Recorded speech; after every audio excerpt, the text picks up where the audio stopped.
Irmãos, que tempo nós estamos vivendo? Qual é o tempo que nós estamos vivendo? Qual é o momento da história que nós estamos vivendo? E quando eu faço essa pergunta, estou perguntando como igreja. É provável que a gente tenha respostas distintas. A gente tenha opiniões diferentes sobre que tempo nós estamos vivendo. Então o Senhor vem essa manhã para tentar unificar a nossa resposta. O Senhor vem trazer para nós essa manhã a opinião dele a respeito de que tempo nós estamos vivendo na visão dele, segundo aquilo que ele quer que vivamos, e não segundo a sua própria concepção, o seu próprio pensamento.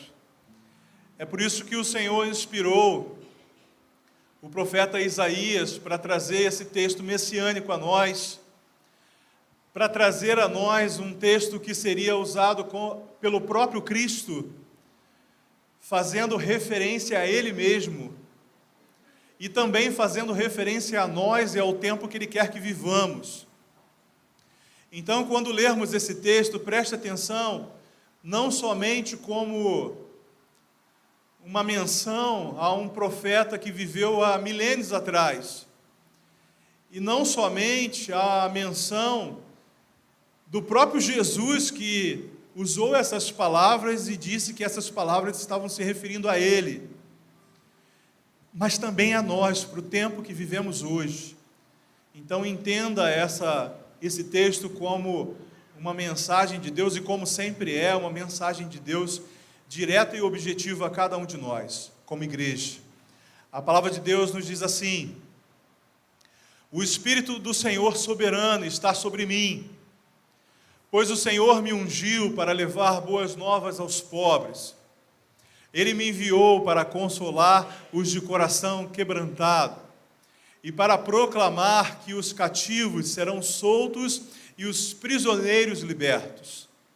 Ele me enviou para dizer aos que choram que é chegado o tempo do favor do Senhor, e o dia da ira de Deus contra seus inimigos.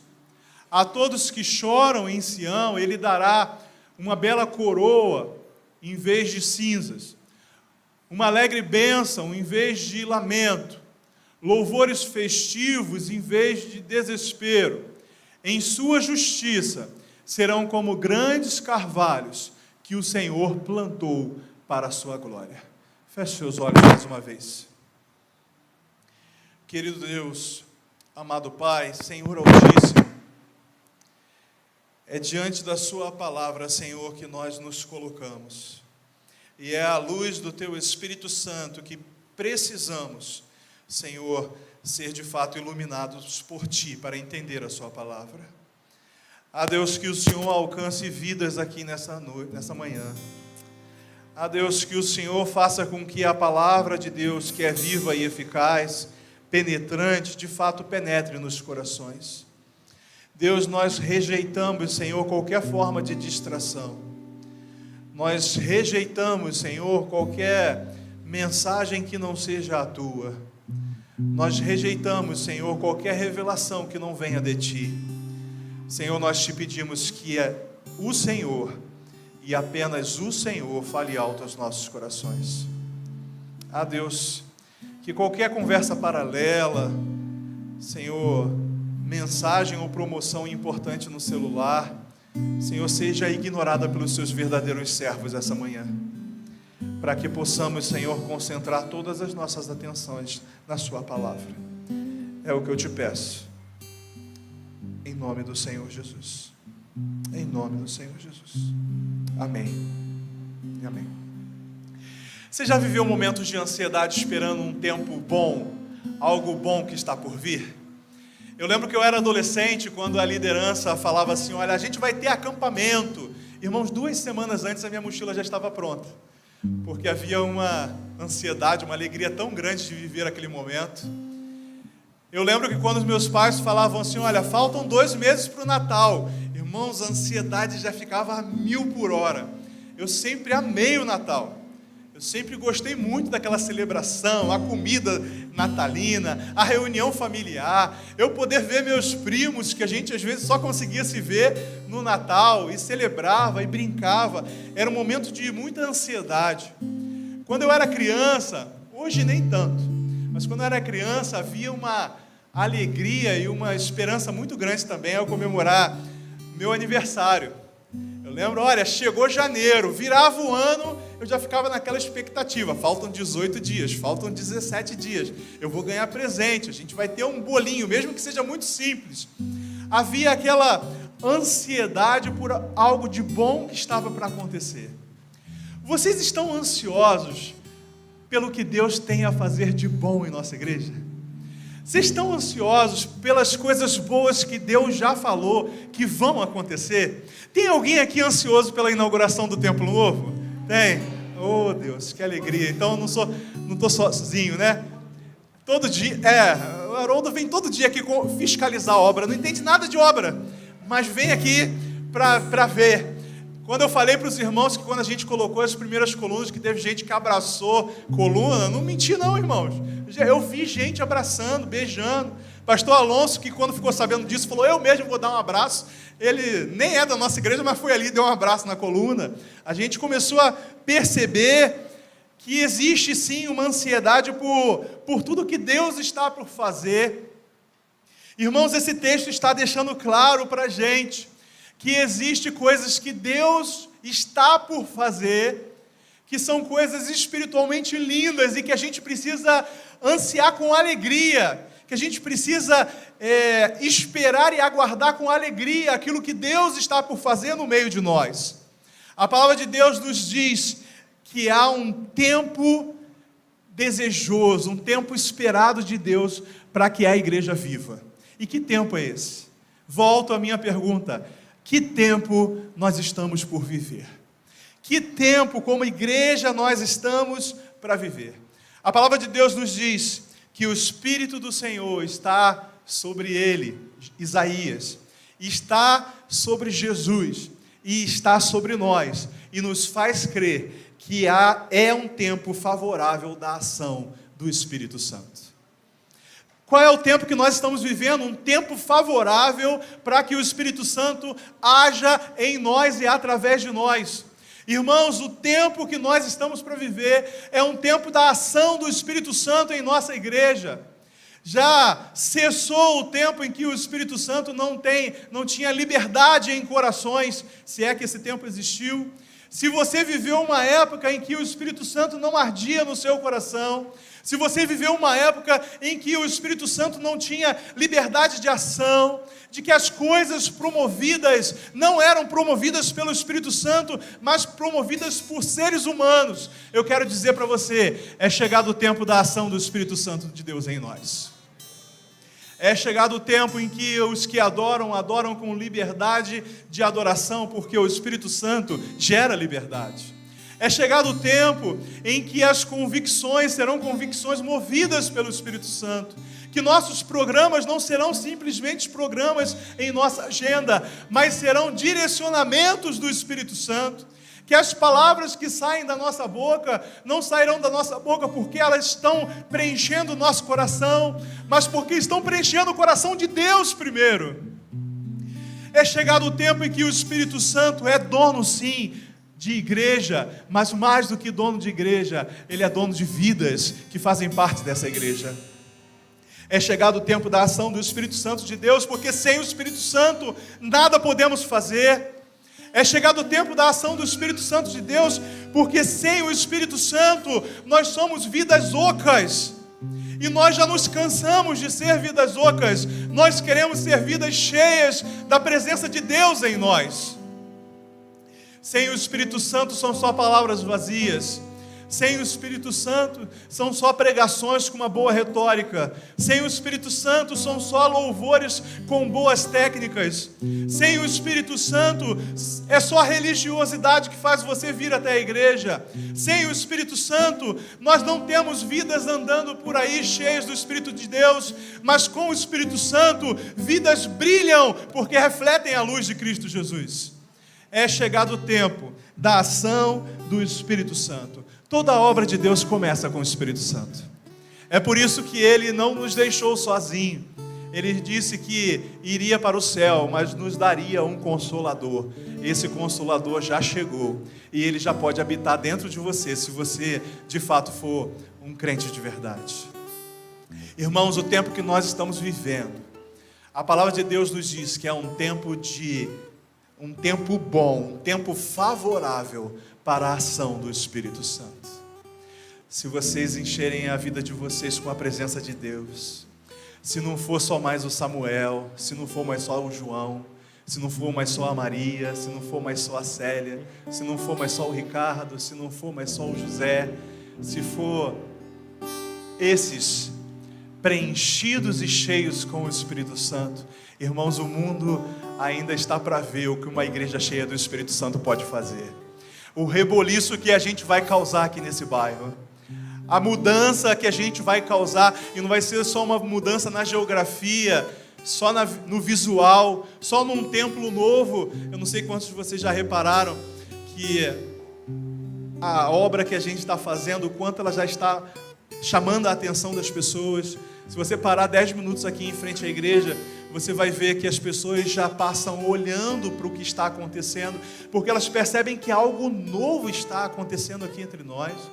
E eu quero mobilizar você para viver esse algo novo, não somente na aparência de um templo, mas na plenitude de um templo cheio do Espírito de Deus.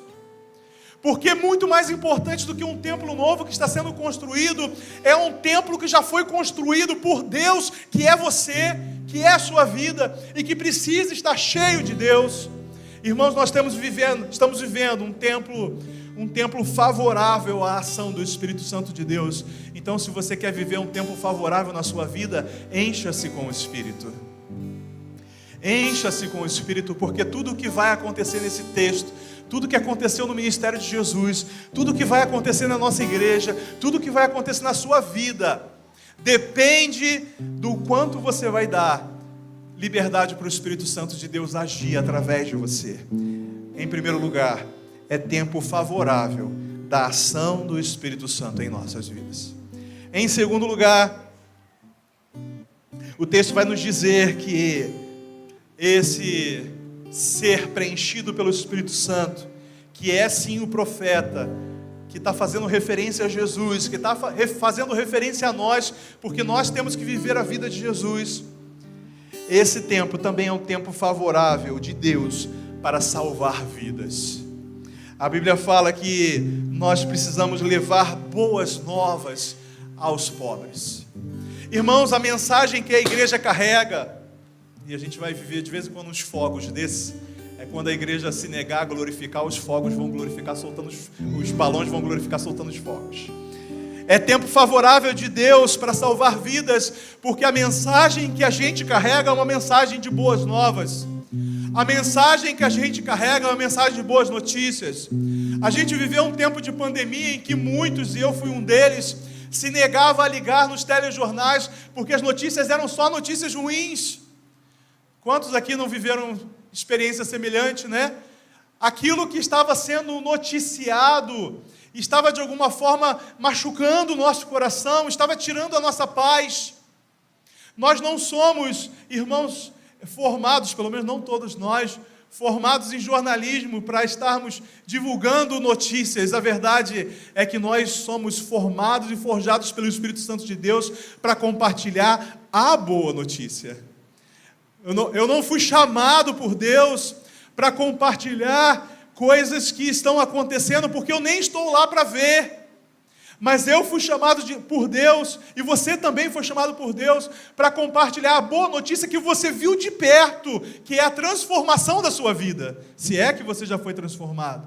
Você foi chamado por Deus para compartilhar as boas novas. Esse texto vai falar de boas novas, e talvez seja uma das primeiras vezes que essa expressão aparece na Bíblia, já no Velho Testamento, dizendo que você que tem o Espírito Santo de Deus é chamado para anunciar para aqueles que estão se perdendo.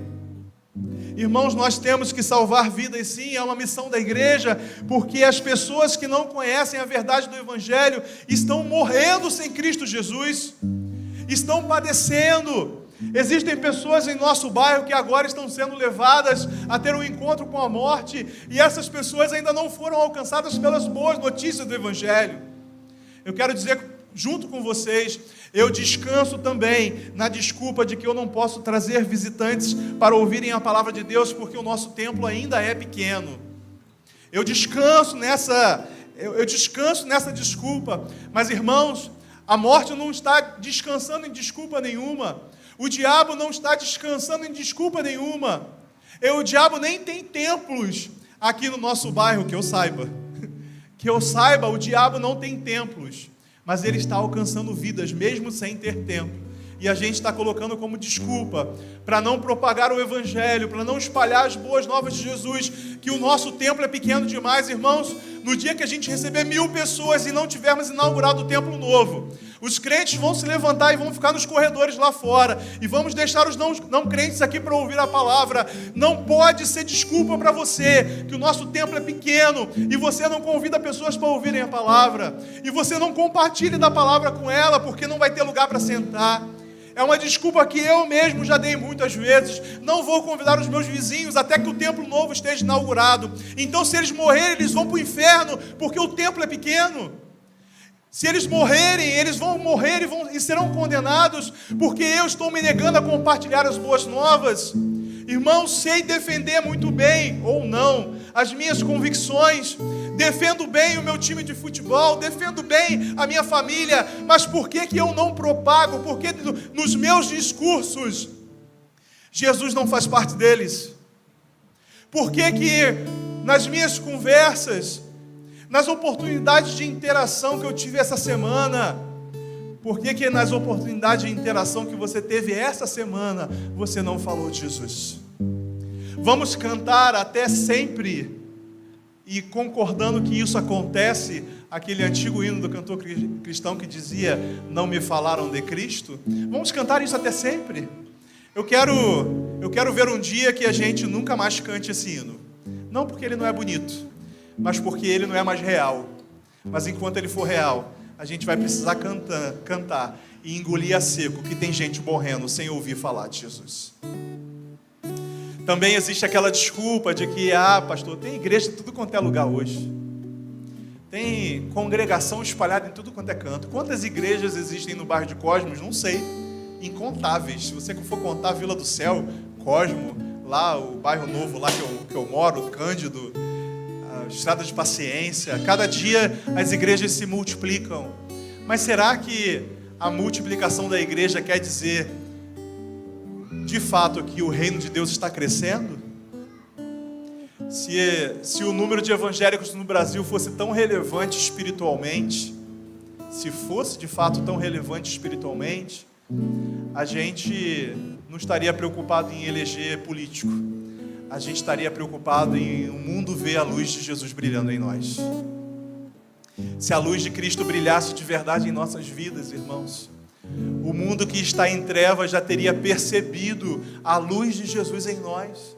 Mas quando eles olham para nós, muitas vezes eles veem militantes. Quando eles olham para nós, eles veem fariseus, hipócritas, religiosos. Mas será que eles estão vendo Jesus em nós? Será que as pessoas estão recorrendo a nós quando precisam de Cristo? Falei isso em outra ocasião, não lembro bem se foi na classe, se foi no PG, acho que foi no PG de segunda-feira. Antigamente era muito comum as pessoas interagirem com a gente nas filas dos bancos, interagirem com a gente nos mercados, e sem que a gente sequer falasse de Jesus, as pessoas identificassem Jesus em nós. Quantos aqui não lembram quando a gente estava assim na vida, estava por aí, e as pessoas chegavam para a gente e falavam assim: você é crente, não é? Porque percebiam a luz de Cristo em nós. O nosso jeito de falar era diferente, o nosso jeito de nos vestir era diferente, o nosso jeito de lidar com as pessoas, de falar do amor de Cristo, de ajudar o próximo era diferente. Isso chamava a atenção das trevas, porque era uma luz em meio às trevas. Hoje em dia nós somos tão parecidos com as trevas, que luz que há em nós. É um tempo favorável de Deus para salvar vidas. Mas para que você precise salvar vidas, você precisa ser salvo. Como é que você vai salvar sem ser salvo? Você pode ser uma igreja e estar perdido. Você pode ter um nome no hall de membros e estar caminhando para o inferno, se Jesus realmente não faz diferença na sua vida. Não é, jovens? Se Jesus não fizer diferença na sua vida, que diferença Ele vai fazer na vida de outros? É um tempo favorável de Deus para salvar vidas. A palavra de Deus nos diz nesse texto que nós iríamos consolar corações quebrantados. Em terceiro lugar, é um tempo favorável de Deus para consolar vidas. Irmãos, a gente viveu juntos uma época da pandemia, e se você está aqui é porque você é um sobrevivente de uma pandemia. Você já pode colocar aí no seu currículo de vida que você sobreviveu a uma pandemia. Muitos morreram. Só no Brasil foram mais de 700 mil, não foi isso? Mais de 700 mil pessoas. Nos Estados Unidos bateu a barreira de 1 milhão de pessoas que morreram por causa do coronavírus. E aqueles que sobreviveram, muitos estão enlutados, muitos estão abatidos. A pandemia gerou frutos muito piores do que simplesmente a morte. E eu falo piores do que a morte, porque para o crente a morte não é a pior consequência. Você concorda comigo, não é? O crente, a morte não é o pior. Morrer, ok, morrer. Se eu morrer hoje, amém, glória a Deus. Pior é a morte eterna, não é? E as consequências? A pessoa está viva, mas está morta por dentro. Quantas pessoas não estão em depressão? Há algum tempo atrás eu conversava com uma amiga que é psicóloga, e ela falou assim, olha, está jorrando depressão, ansiedade, as pessoas estão extremamente ansiosas, as pessoas que nunca tiveram esses problemas da mente, e agora estão tendo. Pessoas que nunca sofreram com depressão e agora estão sofrendo com depressão. Pessoas que nunca sofreram com ansiedade estão sofrendo por ansiedade. E eu não estou falando da ansiedade como aquela pessoa que é ansiosa por tudo, não. Ansiedade como uma patologia. A ansiedade que dá diarreia, a ansiedade que gera crise de pânico, a ansiedade que dá dor na barriga, a ansiedade que dá dor na cabeça, a ansiedade que desespera a pessoa, a ansiedade como doença. Isso tem se multiplicado em nossa sociedade. E o que Deus espera de nós? Qual é o tempo favorável de Deus para nós hoje? É o tempo favorável de Deus para consolar. É o tempo favorável de Deus para consolar vidas.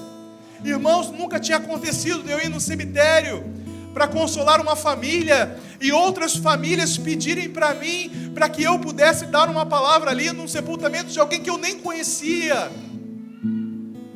Os cemitérios estavam lotados, se construíram prédios em nossos cemitérios para acolher todos os cadáveres. Enquanto cadáveres ambulantes estão andando por aí sem vida e sem esperança, é tempo favorável de Deus para consolar vidas. Existe alguém, e esse alguém pode estar até aqui do seu lado na igreja, que precisa ser consolado pelo Espírito Santo de Deus. E Deus quer usar você, igreja, para consolar essas pessoas. Em quarto lugar, é tempo favorável de Deus para libertação. Libertação. Irmãos, não é novidade para ninguém que existe muita gente andando por aí e não está puro, não está sozinho. O Zé costuma falar isso, né? A gente vê uma situação assim que a gente sabe que a pessoa está atribulada, aí o Zé fala, está sozinho não. Já ouviram isso dele? Não está sozinho não está puro não. A gente está acostumado a olhar lá para fora e falar assim, não está sozinho, não está puro, está acompanhado e mal acompanhado. Isso não é novidade para ninguém. Eu já participei de algumas circunstâncias em que libertação foi ministrada à vida de pessoas, e quando isso acontece, às vezes até a manifestação, antes de ser liberto, ele esperneia. Antes de sair de uma vida, o demônio esperneia. E aí a gente vê muito crente de igreja tradicional, que é o nosso caso, né, igreja batista, escandalizado às vezes com a manifestação demoníaca nas vidas, que nem deveria escandalizar muito a gente, né? E eu falo e repito e não vou mudar de opinião a respeito disso. Eu acho que muito pior do que quando ele esperneia e é liberto pelo nome de Jesus, é quando ele está quietinho na vida das pessoas. Porque quando ele se manifesta, em nome de Cristo Jesus, é liberta, a vida, a pessoa é liberta. Mas e quando ele não se manifesta publicamente, mas tem poder de atuação em vida? Então não escandaliza ninguém dizer que existem pessoas caminhando pelo nosso bairro, caminhando pela nossa vida, que estão sim oprimidas, sendo usadas pelo poder do mal. O mal está levando elas à destruição. Mas talvez escandalize você saber que tem gente assim dentro da igreja. Tem gente que não está sozinho dentro da igreja e infelizmente não está acompanhado do Espírito Santo de Deus, porque se tivesse acompanhado do Espírito Santo de Deus, onde há o Espírito, há liberdade. Mas está oprimida por forças malignas. Gente que frequenta a igreja, que tem o nome no hall de membros, mas ainda assim não é liberto, é aprisionado pelo poder do mal. É aprisionado pelo poder do mal quando não vê outra alternativa a não ser pecar. É prisioneiro do pecado, é prisioneiro das más circunstâncias. Homens adúlteros, jovens fornicadores, crianças que aprendem desde cedo com seus pais a não honrarem o nome de Deus, inclusive com a sua boca, falam palavrões. Crianças, jovens e adultos que falam palavrões.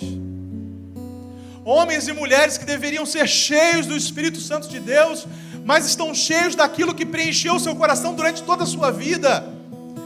Mas louvado seja o nome do Senhor, porque é tempo favorável de Deus para a libertação. E se existe gente oprimida aqui, vai ser liberta hoje em nome de Cristo Jesus, pelo poder que há no sangue de Jesus. É tempo de proclamar libertação. A mensagem do reino é uma mensagem de libertação. Em quinto lugar, é tempo favorável de Deus para compartilhar esperança. Esperança quando você vê uma plantinha nascendo em um lugar atípico, você tem esperança de que a vida ela vence, não tem? Aqui no Brasil a gente é prestigiado, que a gente vê planta nascendo até em cima de muro. Mas existem lugares onde a sequidão é tanta que não existe esperança para que nasça nada. A gente vai visitar, eu não sei quantos de vocês conhecem o interior mesmo lá, o sertão nordestino. Eu conheço algumas pessoas que foram lá, eu ainda não tive o privilégio de conhecer o sertão mesmo, um lugar difícil, de difícil plantação. É preciso que a esperança chegue nesses lugares. É preciso e é urgente que a esperança chegue em lugares prósperos como a gente diz que é São Paulo e Rio de Janeiro, os grandes centros urbanos. É preciso que a esperança chegue nos corações daqueles que não acreditam mais na esperança. Aqueles que não acreditam mais que tem salvação. Quanta gente você vai falar de Jesus e a pessoa fala, para mim não tem mais jeito. Você já ouviu isso de alguém? Para mim não tem mais salvação, a vida que eu levo, os costumes que eu absorvi, fazem de mim uma pessoa que é insalvável. Eu escutei essa palavra uma vez, quando estava pregando para uma pessoa que vivia uma condição de vida tão avessa ao que Deus queria dela. Eu acho que eu já contei isso para os irmãos.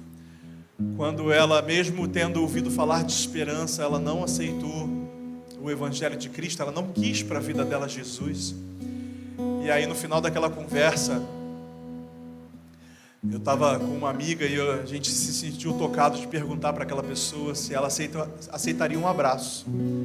E quando eu abracei aquela pessoa, ela chorou assim copiosamente e compartilhou com a gente que ela nunca tinha recebido um abraço de um outro homem que não tivesse intenção sexual. Ela nunca tinha recebido um abraço de um outro homem, nem do pai dela, que não tivesse segundas intenções. E aí aquela pessoa, eu percebi que aquela pessoa precisava de esperança. Ela precisava de alguém que dissesse a ela que era preciso acreditar, que tem alguém sim, disposto a abraçá-la. E que não era nem eu, era Jesus. A gente precisa compartilhar esperança. Dizer aos que choram que é chegado o tempo do favor do Senhor. Dizer aos que choram que a gente pode substituir as cinzas pela coroa que Jesus prometeu para a gente, não foi isso? Nós não somos co-herdeiros de Cristo? Cinza, se vestia de cinza, ou se sujava de cinzas, aquele que estava em luto, aquele que estava abatido, aquele que estava deprimido, ele se sujava de cinzas para mostrar para todo mundo que ele estava no pó, que ele estava acabado. E o texto vai dizer que o Senhor vem para trocar as cinzas por uma bela coroa. Eu não sei o que tem deixado você sujo de cinzas, mas eu sei que Jesus tem uma coroa de glória para cada um daqueles que creem. A palavra de Deus nos diz que aqueles que estão lamentando, o Senhor tem uma canção de alegria, ou uma bênção de alegria. Eu estava lendo esse texto, eu estava lembrando de Ana, chorando copiosamente no templo, pedindo ao Senhor para que gerasse um filho nela, porque era o desejo do coração de Ana, chorando copiosamente, com tristeza no seu coração, derramando as suas lágrimas diante do Senhor.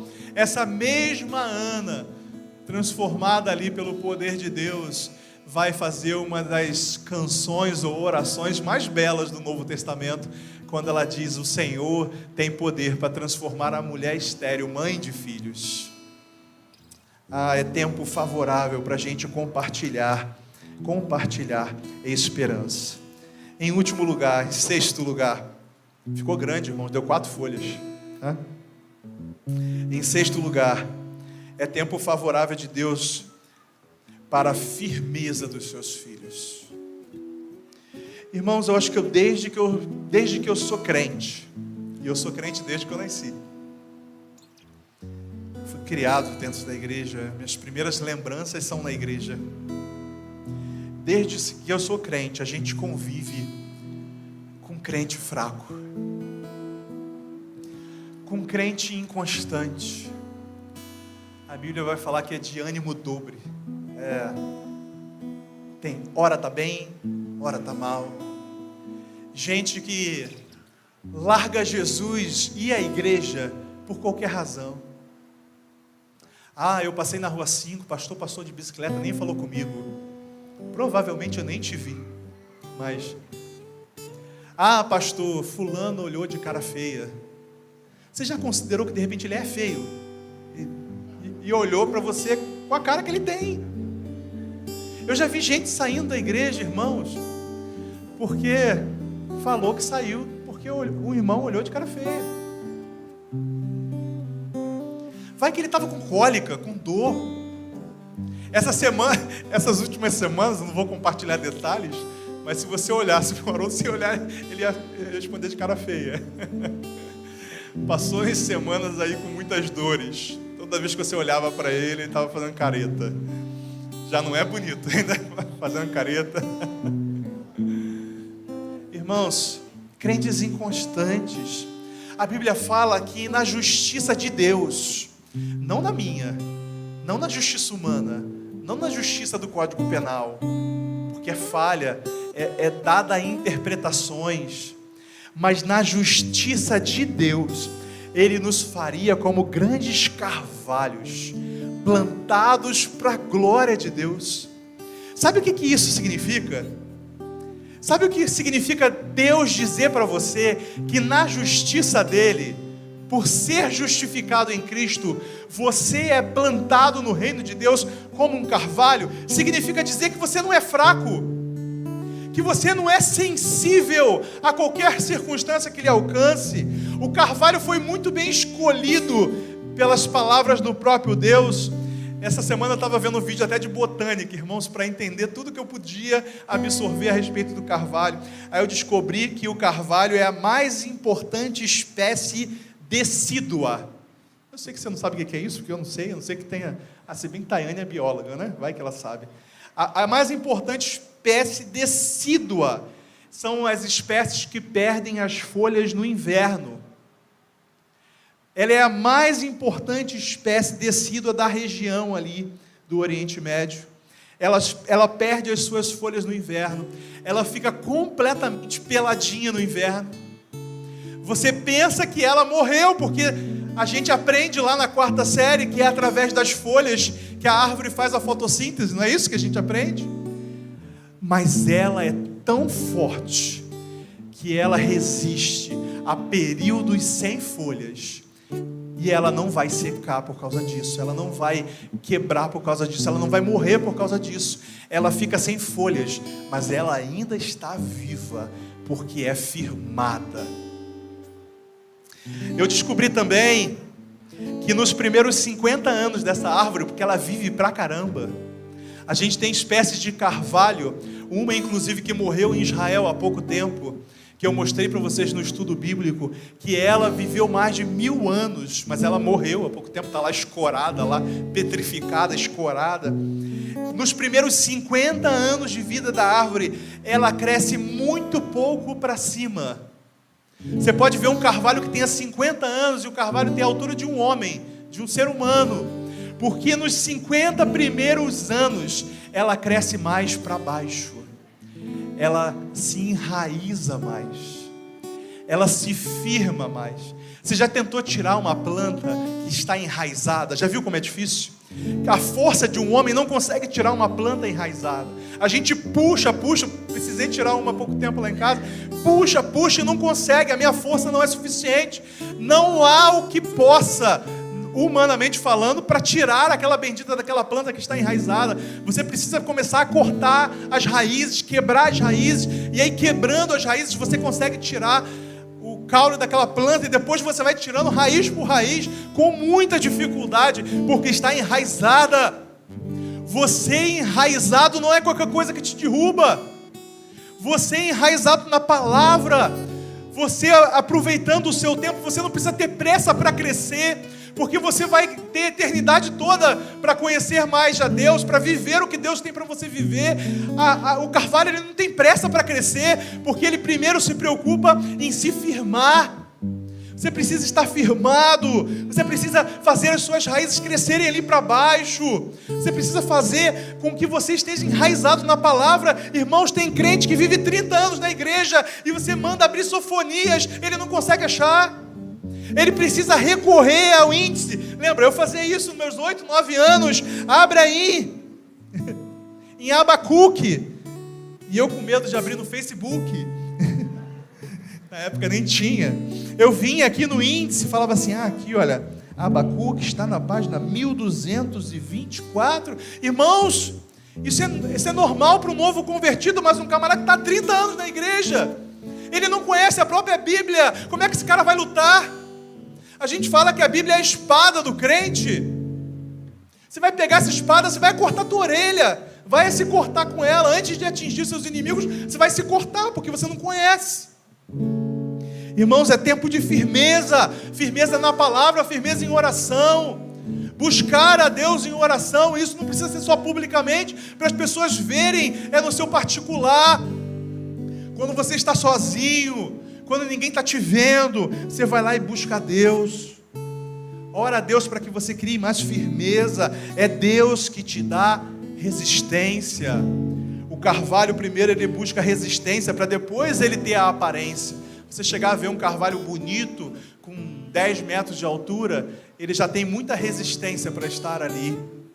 Eu estava vendo que o carvalho ele é capaz de resistir a bichinhos que se aproveitam dele, que comem das folhas. Ele usa uma estratégia, inclusive, de quando as lagartas estão comendo muito as suas folhas, ele libera uma enzima ácida que faz com que essas lagartas não sintam mais prazer naquela comida, e aí elas caem e ali vão procurar um outro lugar. Ou seja, ele tem uma autoproteção, mas essa proteção que ele tem foi porque Deus o fez assim, e Deus te fez assim. Deus te fez carvalhos pela justiça dele, carvalhos de justiça, gente que é firme porque está firmada no Senhor. É por isso que o carvalho é símbolo de força e durabilidade. É de justiça porque mesmo que os seus pecados te afrontem, mesmo que a sua vida passada te afronte, nós fomos justificados em Cristo. A coisa mais bonita do mundo é alguém entender a justificação. É uma das coisas mais bonitas. Quando você percebe que a pessoa não entende, quando ela fala assim, mas eu faço isso, mas é que fulano também faz, o pastor também faz, minha esposa também faz, meu irmão também faz. Esse não entendeu a justificação. Porque, irmãos, por mais que eu cometa os meus erros, você não é justificado em mim, você é justificado em Cristo. É Ele que é a sua referência. Carvalhos de justiça plantados pelo Senhor. Para concluir, é tempo de Deus para uma igreja plantada nesse lugar, firme na presença do Senhor, cheia do Espírito Santo, para compartilhar as boas novas de fé, as boas novas de esperança, as boas novas de salvação.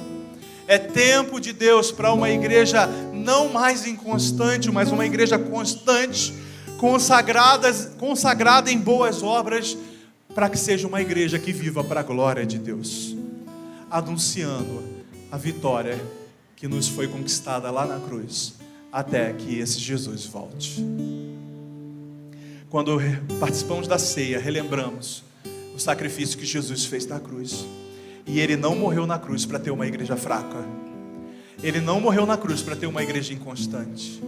Ele não morreu na cruz para que você se desvie ou se afaste da vontade dEle por qualquer mínima circunstância. Ele deu a vida dEle por nós na cruz. E o mínimo que você pode fazer é dar a sua vida a Ele. O mínimo que você pode fazer é ser nesse tempo um carvalho de justiça plantado para a glória do Senhor. Que Deus nos abençoe. Vamos orar. Deus, nessa manhã, diante da sua palavra, eu te peço, ó Deus, firma-nos, Senhor, em Ti. Firma-nos, Senhor, para a sua glória. Que o Senhor possa olhar para nós e verdadeiramente enxergar carvalhos de justiça, plantados não por homem, mas plantados pelo Senhor. Que na justiça do Senhor sejamos constantes e firmes para a Tua glória e para a Tua honra.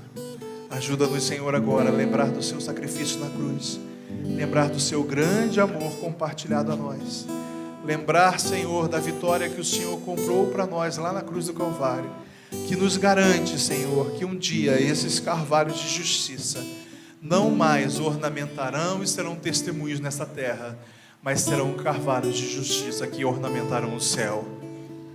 Deus, eu te peço isso, para a glória do Seu nome, em nome de Cristo Jesus. Amém.